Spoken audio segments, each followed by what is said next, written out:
opposition leader Maria Corina Machado has met with Pope Leo at the Vatican today to publicize her push for a democratic transition back home.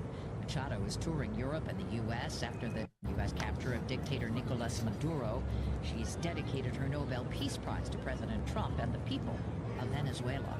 Now up 171. No, down, that is. This is CBS News. I'm Andrew Garrett. Follow and listen to The Takeout on the free Odyssey app or wherever you get your podcast.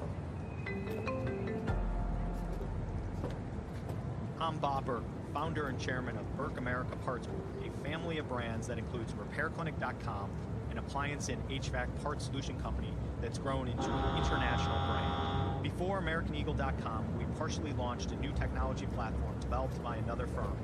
American Eagle helped take our technology to a whole new level with digital marketing, software development, and business insights into our key markets, appliances, HVAC, and outdoor power equipment, and did so both on time and on budget.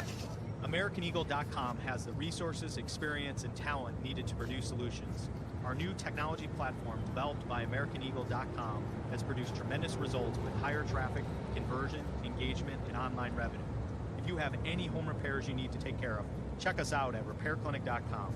If you need a world-class website or technology project, then I would highly recommend AmericanEagle.com. Call AmericanEagle.com at 773-NETWORK. That's AmericanEagle.com. Whether it's a cough, a fever, or something you can't quite name, MMC Now makes care easy. Walk right in, get seen quickly, and your visit connects directly to your MMC doctor. Care you trust, with providers you know, with digital check-in and multiple locations around town. MMC Now is here when you need us. Murfreesboro Medical Clinic. Neighbor Network, FM 101.9 and AM 1450 Murfreesboro, FM 100.5 Smyrna, audio and video streaming at wgnsradio.com. This is the Roundtable. A look at the news, views, politics, and people that are shaping Rutherford County. Welcome in the Roundtable. I'm Andy Herzer, Executive Director and founder of First Shot. I welcome back in, second time you've been with me, Jami Averwater. I'm going to say your name right this time. Got it. Jami, let's just kind of do a little background, because I was sitting having dinner with you and your husband, and I didn't know that you were a lawyer. But let's talk about all the things you are. Oh, my God. You're a businesswoman. You're a judge, and you're a councilwoman. So juggling all those three, and then you're also a parent.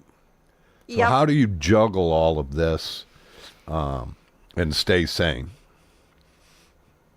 I will say that I have a routine, and I very much like my routine. And when I get out of my routine, I am not a happy camper. But we manage. As you know, my husband and I, we enjoy traveling. That's one of the things we like to do together. And so after a couple of days of traveling, I'm off my routine and I start to get a little antsy. But routines are very important for me. You know, I like that for the most part, my council schedule is very consistent.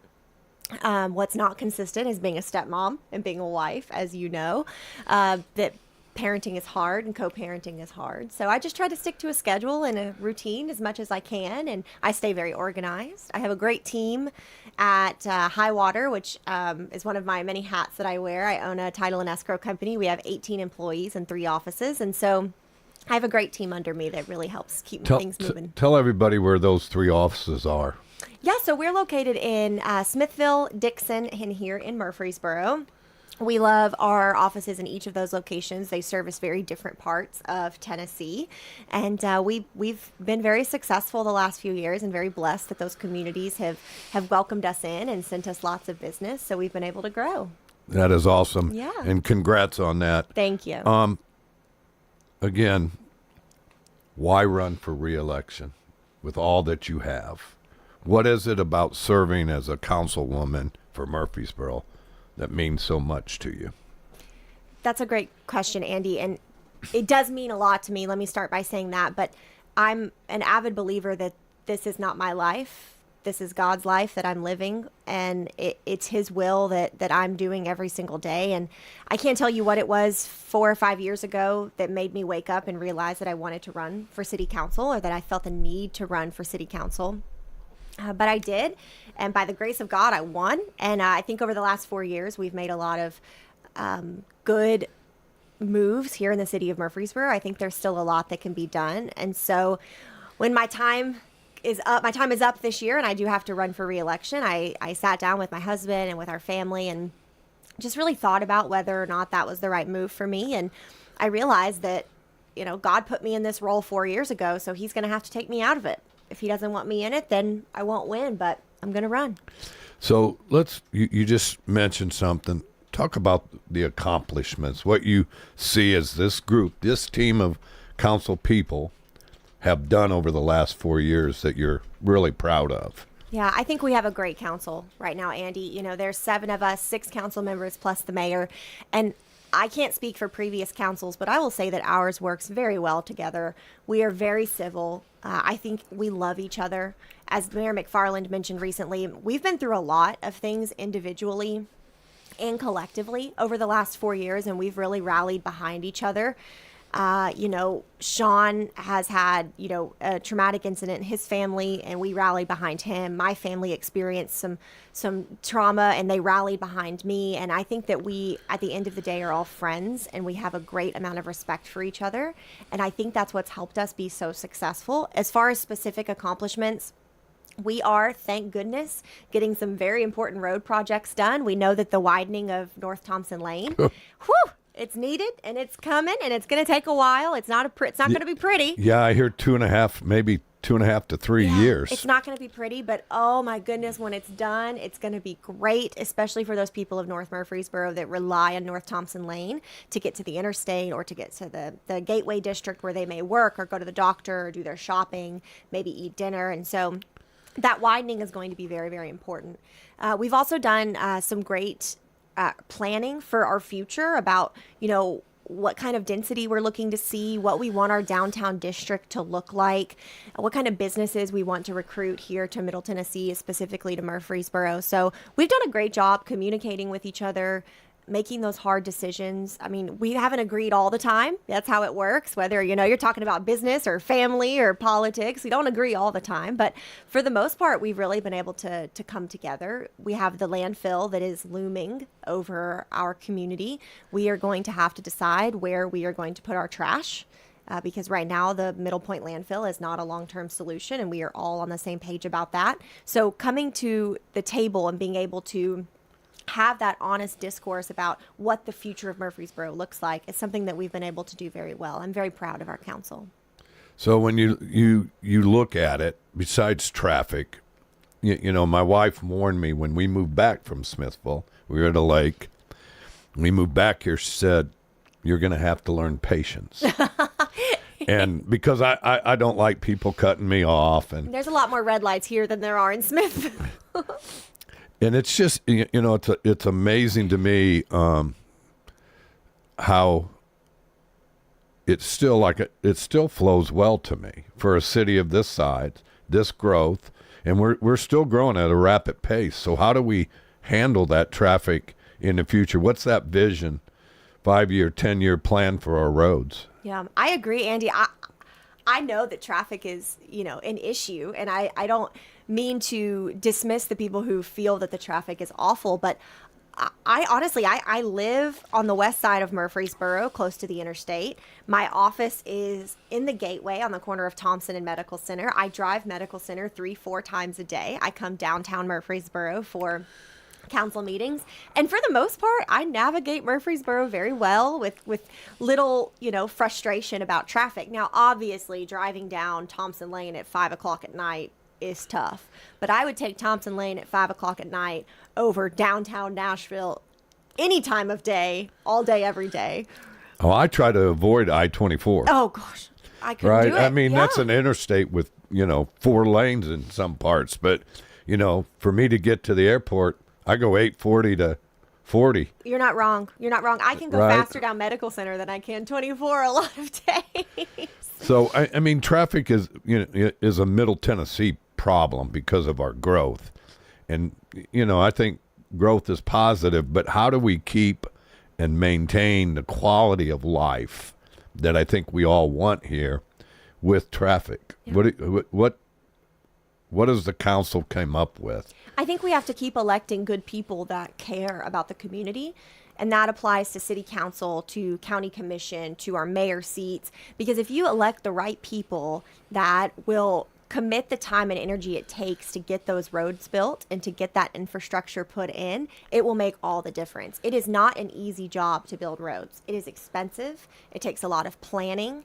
It takes a lot of organization. We have great roads departments here in the city, but we also have to work closely with TDOT because, as I've talked about on the radio many times, especially with Mr. Walker, is that we don't own a lot of our roads. The city and the county don't own Highway 99. We don't own Old Fort Parkway. And so we have to have good relationships with our state legislators and with TDOT in order to get a lot of those main roads built or widened or improved in some way. And so electing the right people that can get the job done is really important. So when I look at the North Thompson project, it's going to take 2.5, 3 years. Mm-hmm. What other projects or road-wise are on the table for Murfreesboro in the next 5 years? Well, if anyone goes, me for one, I've avoided Highway 99 for many years, but now it's done and it's beautiful and it's great, and I can get to Costco super quick, and I love that.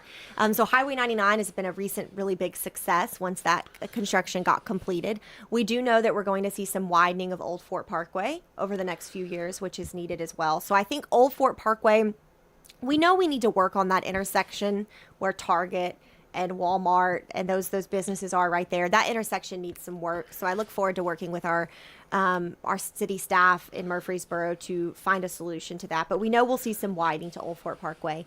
We're seeing a widening of the exit ramp from 24 onto Medical Center / Fortress Boulevard, which you live over near me. You know how that exit ramp backs up way up the interstate. It's very dangerous. Yep. So coming from Hooptown at 5 o'clock, I don't get on 840 anymore. I just go Florence Road. I go, and it's busy. Mm-hmm. I mean, so again, you just got to be patient. You do. And again, the good Lord has taught me that moving back to here. And your wife. My wife's really good about it, though. She has a real true belief that she doesn't know what's happening with that person's life in that car. It's amazing. They just cut us off. And she's taught me not to blow my horn, because I would have blown my horn. And she always looks and says, you don't know what's going on. And that's what I would think. It's just a mindset, how we got to change. You mentioned the trash. What are some of the solutions that have been given that the councils have come up with that you think are good? Yeah, that's a good question, Andy. We know that dumping our trash at Middle Point landfill is not the solution. So that is what needs to stop for many reasons. I think the priority is that we need to stop taking trash from other areas. Currently, a vast majority of the trash being dumped at Middle Point landfill is coming from Nashville and Davidson County. It's not even our local trash. We are taking the trash of multiple other counties and municipalities that don't even border Murfreesboro. And so if we continue to do that, there will be nowhere to put our trash. So I think, number one, in order to give us more time at Middle Point landfill, we have to stop accepting Nashville trash. So they need to figure out what to do with their trash. They can dump it in their backyard if they want to. So how do you get that stop? Because it's been a battle with the group that's running it. It's been a battle, and it's still a battle, Andy. I'm sure you and everyone listening knows that we're in ongoing litigation with the company that controls Middle Point landfill, and for that reason, I can't speak to a lot of what's happening and what discussions are being made, but we need them to stop taking outside trash. I mean, that's just the number one thing that needs to happen for us to have more time to figure out what the long-term solution is, because Middle Point is not the long-term solution. We need to find alternate ways to dispose of our trash. There's some great solutions out there, such as, burning the trash and turning it into alternate fuel, which would be great. But building those facilities is very expensive. and there's risk involved because it's a new technology, right? And so we need more time as a community to really learn what the options are and which one is best for our community. But right now, we have to focus on the next 3 to 5 years. You're an important man. I should have turned the sound off. I look at the city council in a different way. I don't believe it should be political. I don't think it should be a red or blue thing. I think it should be just that people on that council caring about our community. And that's right. And I love that it's not partisan. You know, I'm running for re-election. I'm not running as a Republican or a Democrat. We're all just running for city council. And I do really love that about the city council seat. So I was elected in 2022. My term is up this year. I can't believe it's 2026. It's so weird to say, but my term is up this year. So campaign season is kicking off. A lot of us have picked up our petitions to run for re-election. And in August, we'll see who the new council members are. So talk about campaigning a little bit. Oh. What does it take to get elected in this environment? Yeah. I will tell you, when you say the word campaign season, the number one thing that pops into my head is it's hot. It's hot outside. Do you realize we are hitting the doors, door knocking, a couple hundred doors every weekend in 90-degree weather? When I was campaigning last time, people were offering me water. They were saying, come inside, sit down. Do you need a cold washcloth? Because I'm out there banging the doors, trying to ask people for their vote, trying to earn their vote, trying to see how I can better serve them as members of our community. And I'm just drenched in sweat, right? I have changes of clothes in my car and I'm having to change shirts in between neighborhoods, and it's hot. So from that perspective, it is physically very demanding on a body, and not to mention the emotional aspect of it too, right? You're meeting with a lot of different people who have a lot of different wishes for our community, and some people their main thing is traffic, and some people their main thing is schools, and their main thing is the library. And so you have to be able to sit down with different people and hear their points of view and be able to talk to them about what you can and cannot do as a member of council. And so it's emotionally taxing. But I will tell you, it's very rewarding. I'm such an extrovert that honestly campaigning is so much fun for me. Going to 2 or 3 pancake breakfasts in the morning and then going to a fish fry in the afternoon and knocking some doors. It's really a lot of fun. And my family enjoys it. We all do it together. I'm sure you saw us last time out on the street corner holding our signs. Well, so my dad was a county commissioner for 20 years. Yes, so he was. I hated campaigning. Yeah. Well, you were young, though. Well, I was in my teens. And he served through until I was out of college. So I was not just, anytime I came home, I got tired of barbecues. I got tired of those fish fries. I got tired of getting up to those pancake breakfasts. Yes. I don't know how you do it. So I do understand it. But to me, talk what it means to be a servant leader to you. Yeah, it's something that's very important to me, Andy. When we had dinner a few weeks ago, we talked a lot about that. I feel as if every hat that I'm wearing right now requires me to be a high caliber leader. And that's something that's really important to me, and something that I spend a lot of time studying and cultivating and improving on, because none of us are born a leader. None of us are born an amazing leader. Sure, some of us have some inherited innate qualities that make us, or have the ability to make us, good leaders. But it takes work. It takes reading and listening and learning. And those are all things that I do on a daily basis. And, being a servant leader is so important, because I don't lead because I like to see myself on camera. You saw when this was starting, I was like, oh my gosh, I hate being on camera. I really don't enjoy that part of it. I'm not in city council because I like that the news feed has my photo on it. I'm on city council because I truly believe that I can make a difference for the people of Murfreesboro, and that there are people out there that have great ideas and solutions to a lot of these problems that we're facing, and they need me to go fight the fight for them, and they're asking me to do that when they elect me. And that's one of the things I'm so passionate about. And so being a servant leader applies in my role as city council, in my role as an attorney, as a boss, as a friend. I started my company in 2020, and tomorrow, so that's 5.5 years. Tomorrow, Highwater will have its 8th baby.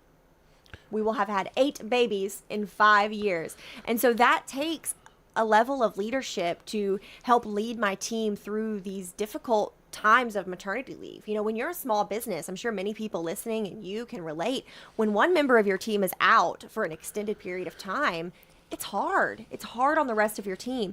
And so I've had to really learn how to be a better leader and help coach my team through those difficult times and difficult transitions, whether it's a team member leaving to move to a different state with their family, whether it's a team member on maternity leave or a team member facing cancer. We've had all 3 of those things in the last few years, and it's taken a lot of patience, and it's taken a lot of willingness to pivot. I think that's important when you're a leader. You have to be ready to pivot.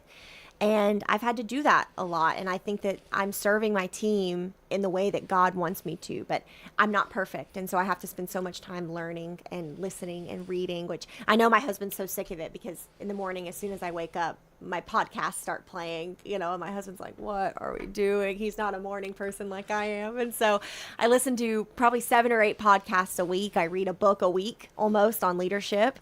And I'm always talking to people that I admire about, what makes them a good leader and how I can be a better leader. And so that's what's what the best book you've read on leadership lately? Wow. I will say recently I read The 5 Dysfunctions of a Team. Have you read that? I have. Wow. Won't that make you open your eyes? So when you have a board, those 5 dysfunctions are very evident. Yeah. They all right? exist, don't Because they? we're imperfect people. Yeah. So again, it's amazing to me. I'm on a lifetime learning of God's word now. That's my leadership Amen. book. So when you look at the downtown, you mentioned it, what it's going to look like. We have a big project going on that has started. Yeah. The building that we're in right now won't be here in a couple of years. It won't and we be. will be doing radio across the street. In a fancy new building. It'll be great. Yep. Yeah. And I'm excited for growth, but I'm also excited for the right growth. How do we know how do we balance growth? I think that comes back to leadership, Andy. It really does, because as leaders of the city, we have to make very difficult decisions about what type of growth we want here. And the decision that we make is not always what the people who come to the public comment want. Right? When we're going to vote on something, we will oftentimes have people from both sides come out and they'll speak their opinion. And a lot of times the people that are against it are the ones that come out in larger numbers, which makes perfect sense. And I love that they do that, because I'm able to learn so much from them, and they ask great questions, and we're able to maybe adjust the thing that we are voting on based on their concerns, because they live there, they drive there, they work there. And so I think that's really important. But that's one of the hardest parts about being a leader of this city, is making those difficult decisions, even when they're not the popular ones. But we were put here to serve the whole city. Well, again, I love that thought, and we're going to come back to what the downtown project truly is going to look like after this break. Great.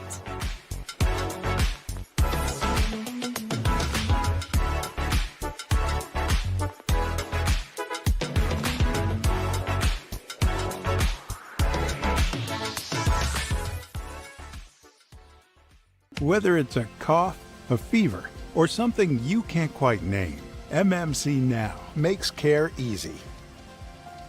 Walk right in, get seen quickly, and your visit connects directly to your MMC doctor. Care you trust, with providers you know, with digital check-in and multiple locations around town.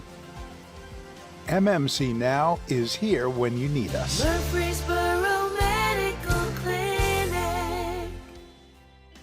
Sign-ups are going on right now for First Shot's Winter Basketball League in Rutherford County. Coach Andy Herzer guides kids to sharpen basketball skills and build teamwork through exciting clinics and games. Since 2003, First Shot has empowered youth to grow in mind, spirit, and body. Don't miss out. Join the fun and develop lifelong skills. Visit firstshottn.org today and register for the Winter Basketball League. That's firstshottn.org. What's the location of your emergency? I think my kid OD'd. Hi, I'm Craig Harris. I'm County Commissioner of Rutherford County. One of the reasons I ran for office is because I wanted to bring awareness to the opioid epidemic that's impacting our county. To stop providing this epidemic with people as we educate. We have a lot to do, and we have to come together as a community because this problem's not going away.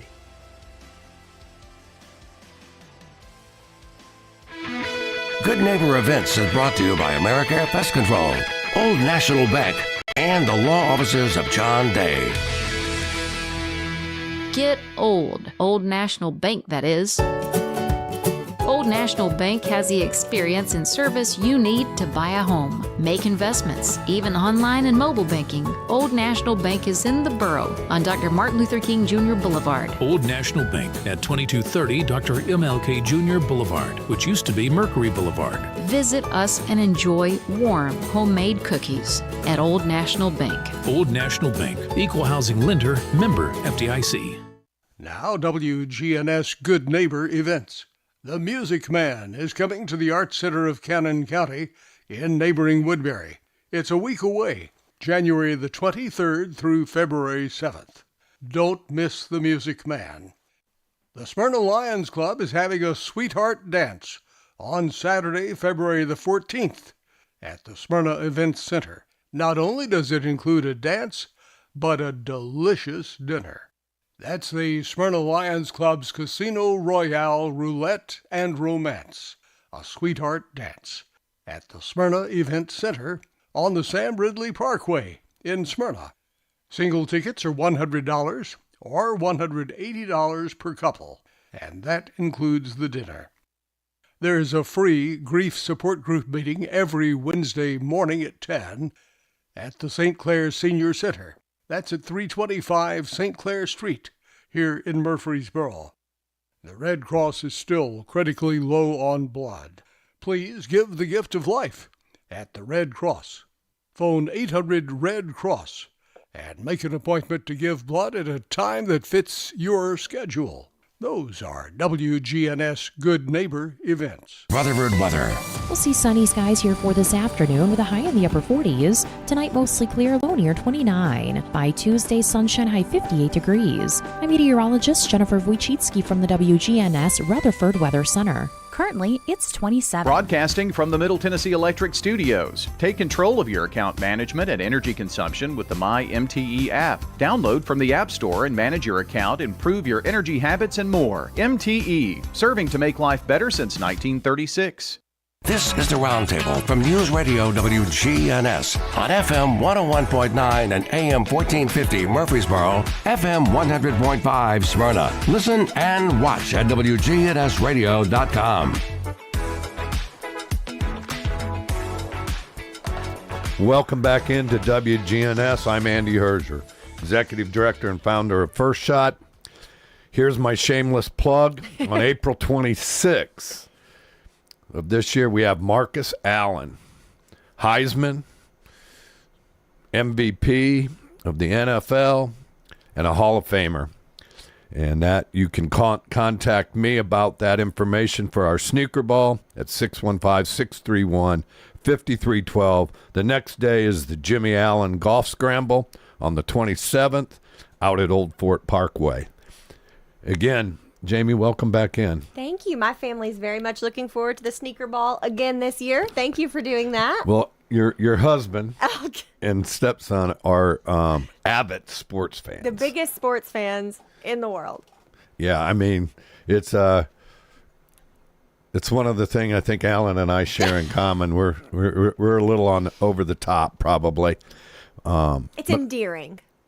But I am looking forward to it because, last year, one of my Mount Rushmores in basketball, Dr. J was here. And now we followed up with another Hall of Famer, with Marcus Allen.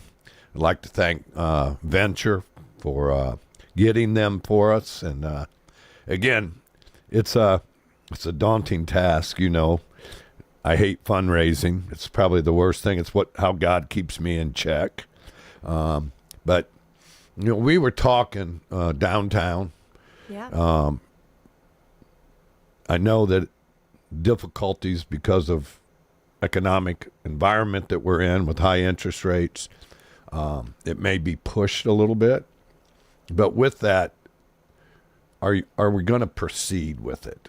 Yeah, I think we're willing to do a lot to make that project happen because it is going to be so great for our downtown. We saw the downtown business owners come out in droves to talk about how great this would be for their businesses. And I'm a girl who loves downtown Murfreesboro. I eat down here. I shop down here.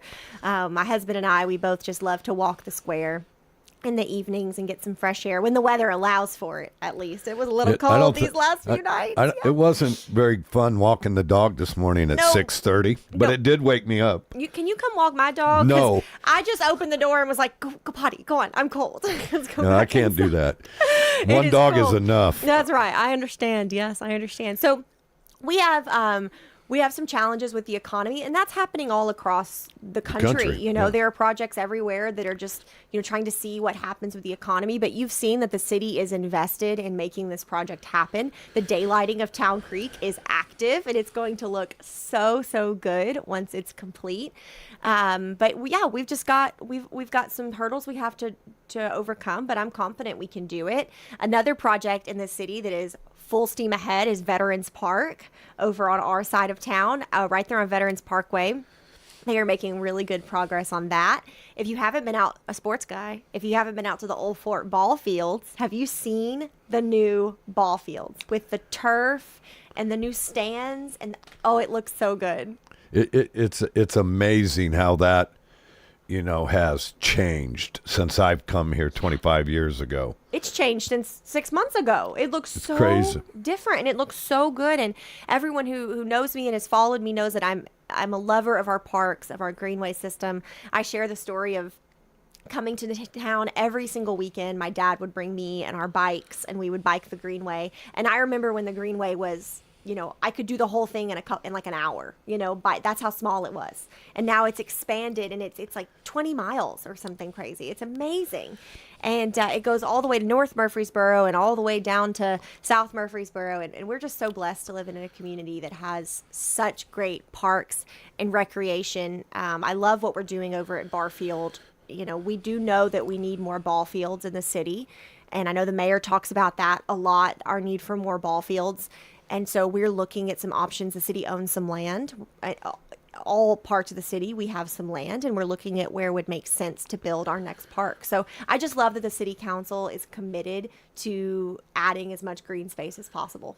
Well, I obviously I've partnered with Patterson Park with First Shot. Yeah. And the changes over there. And if anybody hasn't been in Patterson Park, for as old a building as it is, one of the cleanest buildings I ever go in.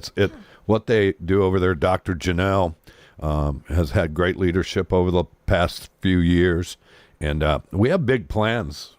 That's great. With the youth over there. We've sat down with the leaders, and they're on board. We're on board. So we want to help it grow. We want our city to be better. So talk about why is it so important to have the ball fields, to have the pickleball, all of it.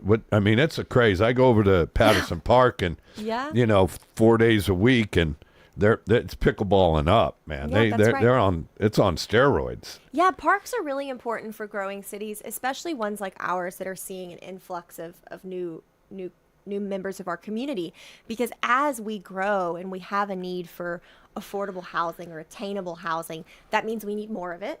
More housing, which means more density than people are used to. And with more density comes less green space in their immediate backyards. You know what I'm saying, Andy? Look at where we live in our community. You have people of all walks of life. Some people prefer, not a lot of yard, and some people want really big yards. And so these parks and green space areas allow people who don't want to maintain a yard, whether that's because they travel a lot for work or just where they are in their life. Old like me. If they have, older than you. You're only like 45. No, I'm dead you've set lost on 20 that. years on that. But, you know, having that green space close to home and those parks close to their house allows us to feel like we can go to the park and get some green space and some fresh air without having it in our backyard. So I think it's really important to be able to maintain attainable housing is for the city to continue to invest in our parks and our recreation.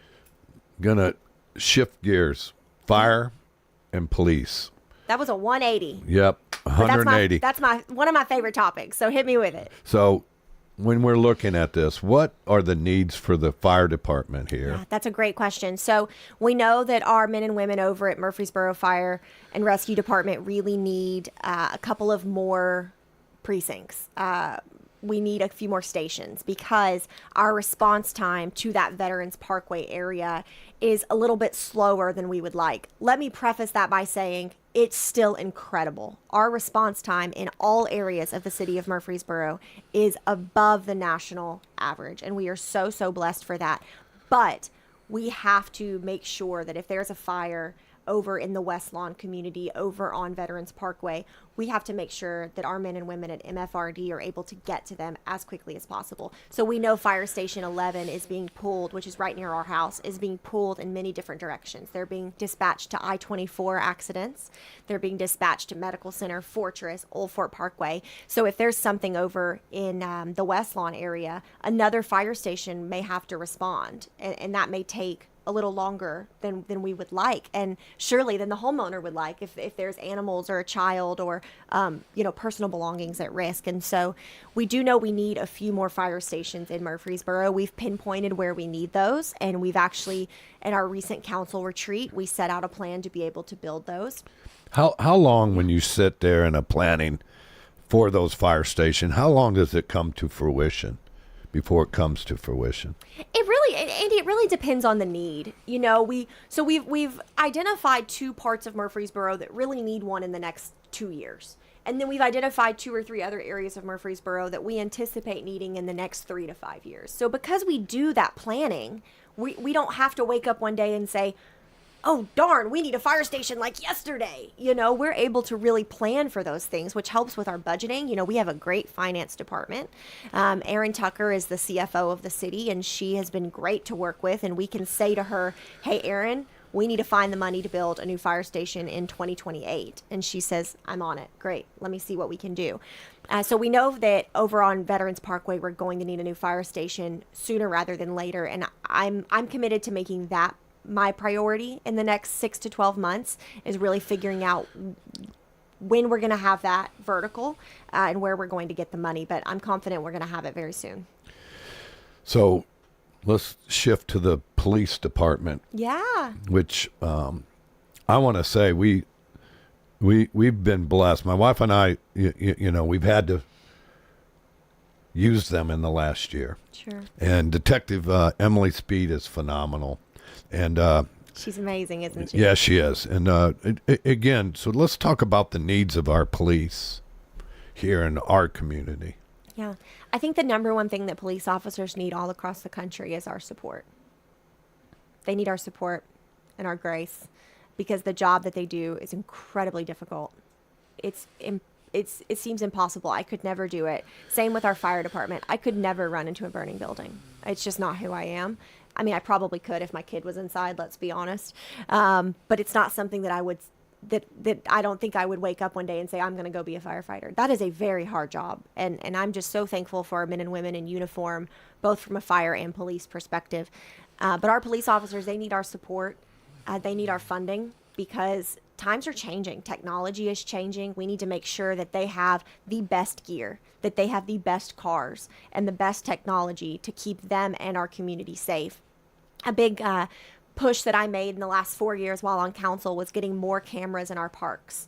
And we were able to do that this last 6 months, which I'm very, very proud of. We were able to install some additional cameras in a few of our greenway areas and a few of our parks that we had seen an increase in crime. And I think by having those cameras, it's going to serve as a deterrent, and it's also going to help us with solvability. And those two things are really important when you talk about keeping a community safe. Our Murfreesboro Police Department has a great building. If you haven't had a chance to tour that building, it is phenomenal. And I think that's why we are able to train and produce such great police officers, is because of the way that we've designed and allowed that building to serve our community. Recruitment continues to be hard, both from a fire and a police standpoint. All public safety, it's difficult to recruit right now. If you've listened to my talks before, Andy, you know that increasing public safety pay is something that's very important to me, which is why this last budget cycle, when we were able to give a significant pay increase to our fire and safety, it made a world of difference. We suddenly went from being understaffed at the police department to being perfectly, optimally staffed at the police department. And the same with the fire. We've not only been able to recruit additional talent, but we've been able to maintain. With this new pay structure, we're no longer losing fire and policemen to other counties. Mostly Nashville Metro. Yeah, because I mean, they only had to drive 30 minutes and they were making $15,000, $20,000 more. And to a family, that's a lot of money. Well, it's absolutely a lot of money to a fireman or to a policeman. Again, I always think that some of our, but you don't get into it always for the pay, right? I don't think any of them get into it for the pay. No, I don't either. But again, I still feel like I live in a safe community. You do. This is an incredible community. It's not perfect, but I feel safe. Yeah. And the older I get, the more important that has become. I never thought about it when I was 30 or 40. That's right. At 65, I'm starting to think about it. Amen to that. Let's talk about safe communities, Andy. You know what happened to my husband and I last week. We were in Seattle, and our car was broken into. Back window was smashed, and some of our luggage was stolen.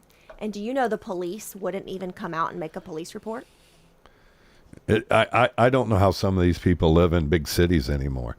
I really don't. I could never live that. I will never visit Seattle again, much less ever live there, after knowing that the police are unwilling to come make a report that our things were stolen.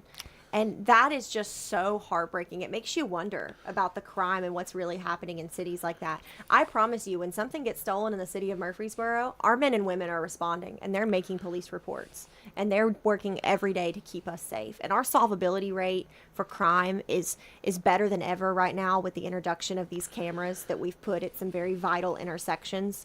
We've been able to assist other jurisdictions across the country in solving crimes that would be otherwise impossible. And I'm so thankful that we've invested in that technology and that infrastructure, because keeping Murfreesboro safe is so important. It probably is more important to me than the traffic. Absolutely. Right? I mean, it's, and especially, you know, we have a granddaughter that's going to middle. And, you know, we worry about it. Of course. Right? Because bad things happen to good people. But I love the fact that we care in this community, and our council has done such a great job. So thank you. Yeah, absolutely. Is your granddaughter going to take one of my classes at MTSU? She's not into the law side of the things. Dang it. She is a dancer on the dance team, and she's going to be into marketing and. Oh, well, good for her. And for you, she wants to be an entrepreneur. I love that. So she should take my business law class then. Maybe she could learn a lot. You don't have to be on the law track to take my business law class. Well, I'll tell her. Yes. She may not want that heavy load. Oh, business no. law was one of the toughest classes I had to take in college. Really? Yep. I'm a pretty fun professor. I bet you are. So there's another hat that we didn't talk about. She's an adjunct teacher at Middle Tennessee State. I am. And a municipal judge for the city of Eagleville, and a stepmom and a wife, most importantly, of course. But talk about being a judge in Eagleville. You grew up out there. I did. I love Eagleville. It has such a great feel and a great community. And talk about somewhere that's experienced a lot of growth. You know, Eagleville is not the same place it was when I was growing up. We definitely did not. Nowhere had a liquor license, number one. And now you've got a bar, which is so fun, owned by Craig and Mindy Campbell. And it's maintained a great small town feel while also accepting with open arms people from all over the country that were looking to get out of California and New York State and Washington State. Well, my wife and I were sitting at a restaurant next to us was a guy that runs Costco here in town that came from Seattle, and his very words is he never moved back to Seattle. Yeah, there you go. There you So go. we have a lot of people. We're going to take our last break and Okay. come right back with Jami Averwater.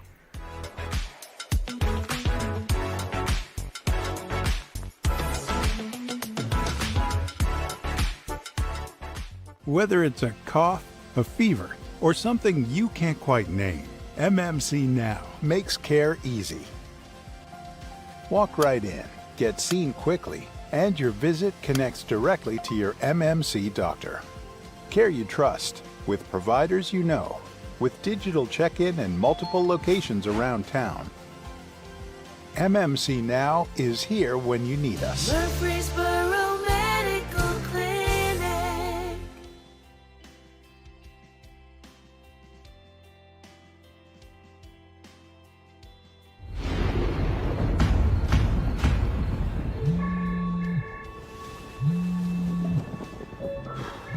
Well, yeah, I'll be right there.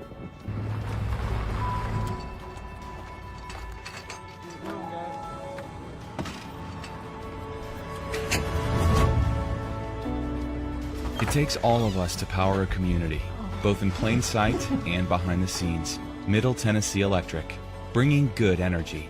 What's the location of your emergency? I think my kid OD'd. Hi, I'm Craig Harris, I'm County Commissioner of Rutherford County. One of the reasons I ran for office is because I wanted to bring awareness to the opioid epidemic that's impacting our county. To stop providing this epidemic with people as we educate them. We have a lot to do, and we have to come together as a community because this problem's not going away.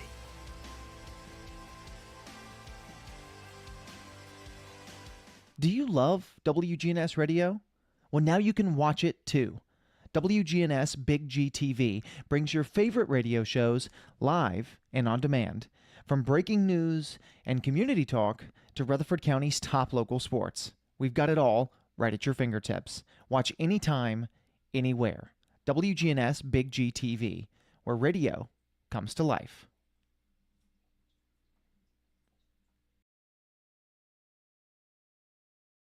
Hey, Rutherford County sports fans, from auto, home, renters, business insurance, and more, trust your local State Farm agents. Celeste Middleton, Ron Reeves, Emerson Williams, Alex Williams, Dana Womack, and Andy Womack.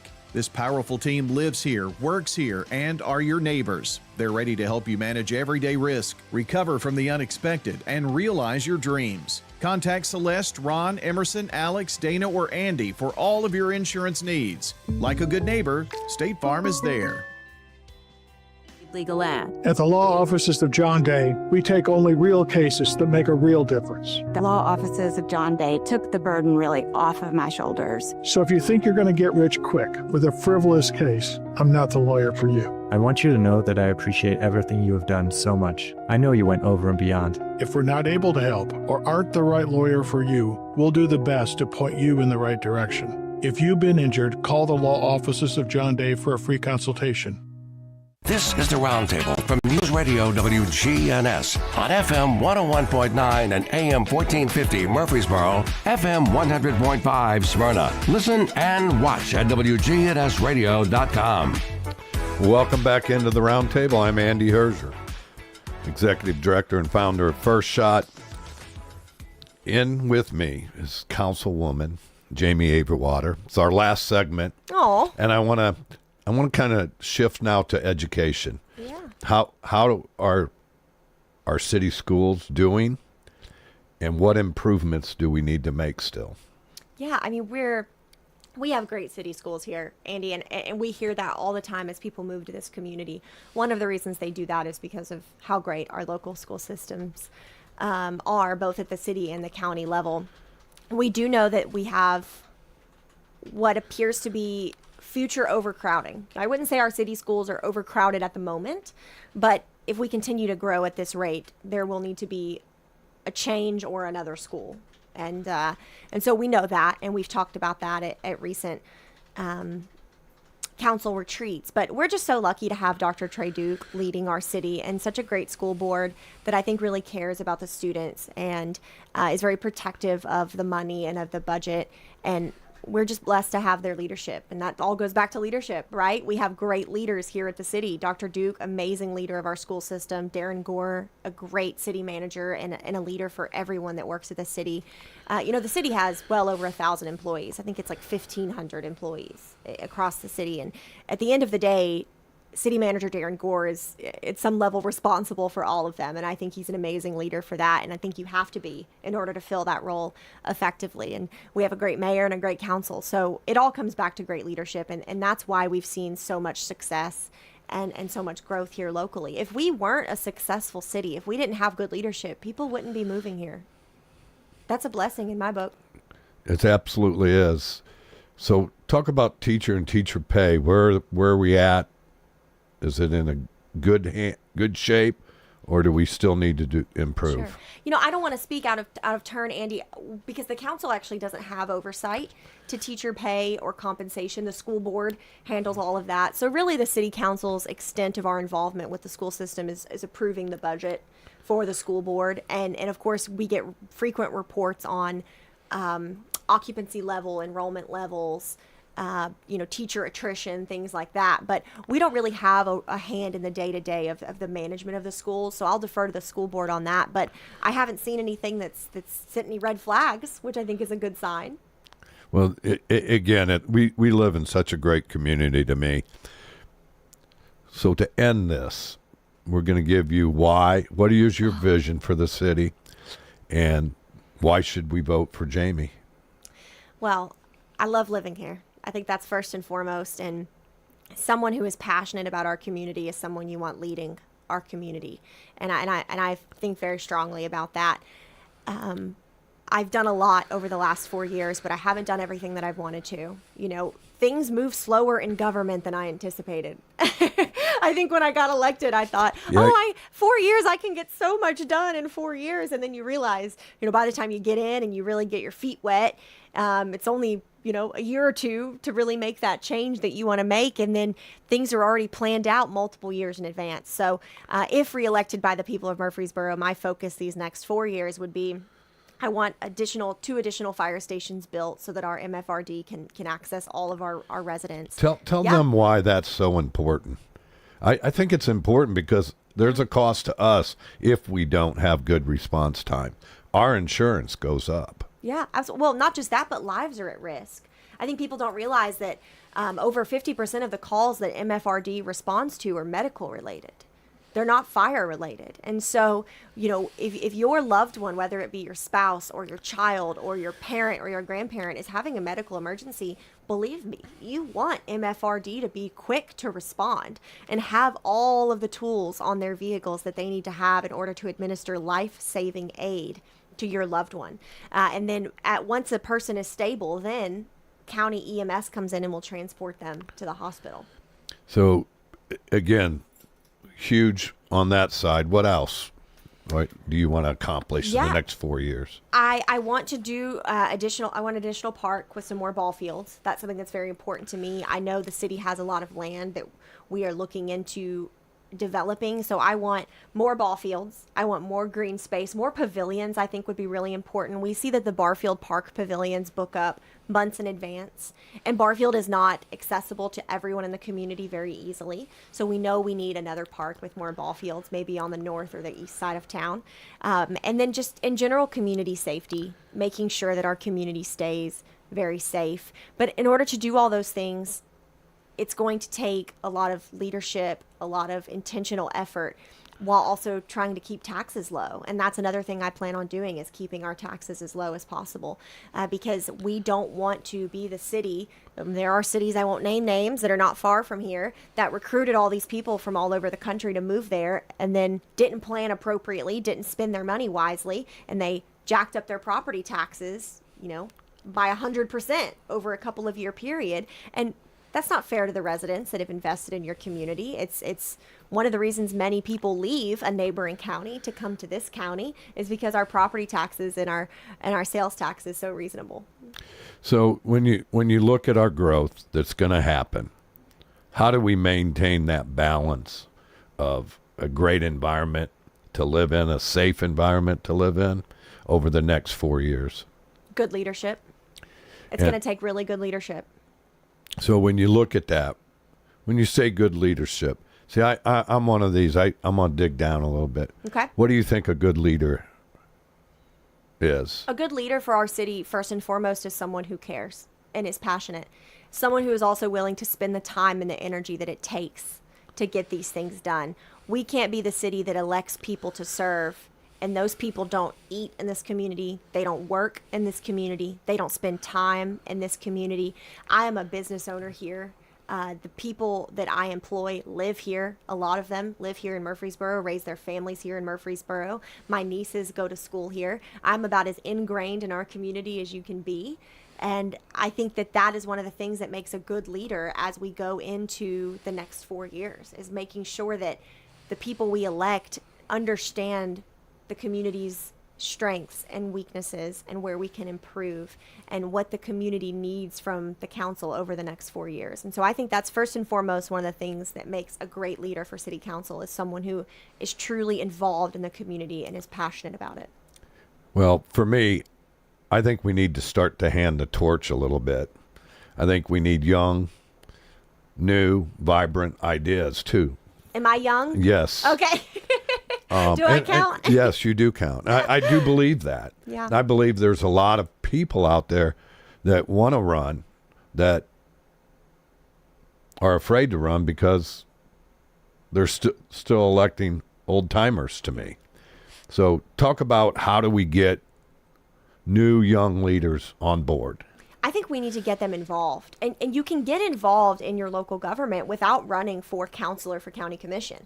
There are so many boards and local commissions and panels that you can sit on, both at the county and city level, that will allow you to serve your community without having the time commitment of an elected official. Because let me tell you, it's a lot of time commitment. It's 10 plus hours a week I spend in my role as a city council member. And that's hard given that I have a full-time career and a family, and also, you know, hobbies and a personal life, and try to focus on my health and my wellness at the same time. And so it's a big commitment. And how I got started and realized that I was really passionate about it was getting involved in those local boards and commissions. And to do that, you simply reach out to the mayor's office or go on the website, and you can see everything that you can get involved with and see what strikes your fancy. So sitting on those boards, when I look at those boards, how difficult is it getting people to commit to it?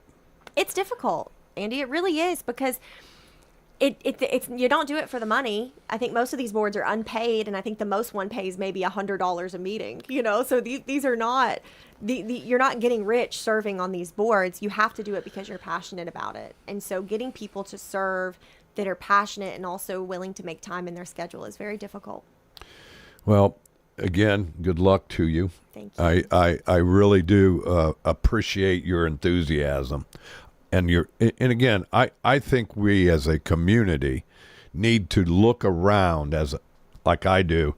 And I met with someone for lunch the other day. He's a young man, 28 years old. And I said, man, we need you. You're running a big business at 28. So again, for all those people that out there listening, reach out to your council person and ask, how can you help? Because I think that's how we make our community better. But again, I want to thank you for coming on. Thank you, Andy. And if there's anything we can do, my wife and I, you let us know. Thank you. I appreciate that.